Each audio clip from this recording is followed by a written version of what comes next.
Good afternoon, my dear brothers and sisters. I remember when I was still in the parish, I have a cook, and I will tell her once in a while, Nay, lami kay kamuluto sa imong inununan. And she would reply, Salamat sa Dios Father. And one time, lami man kayo ang iyang adobo, ug miing ko, Nay, lami kay mong adobo, ang iyang tubag, Salamat sa Dios Father.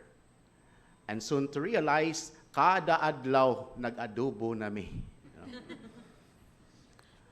My dear brothers and sisters, I share that with you because I remember her, that every time I would appreciate her, she would always reply, Salamat sa Dios Father.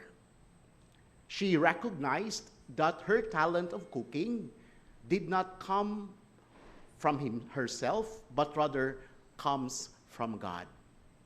She is able to recognize that the source of her talent is God. And that is also true to our gospel reading today. When people started to go to John the Baptist, and even some people would consider him as a Messiah, a prophet, and in our gospel, John the Baptist said, No, I am not a prophet.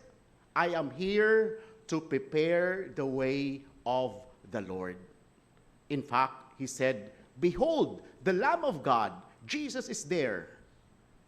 John the Baptist was humble enough to bring people closer, not to himself, but closer to God. And that is our main lesson of our gospel reading today. There are times when people would appreciate us of our talents, of our abilities. Unta, dili mudako ang atong ulo. Ang uban, mangita pagani nga i-appreciate. When people begin to appreciate us, we remember the source of our talent, the source of who and what we are. Like Nanay Karing, we also say, Salamat sa Diyos.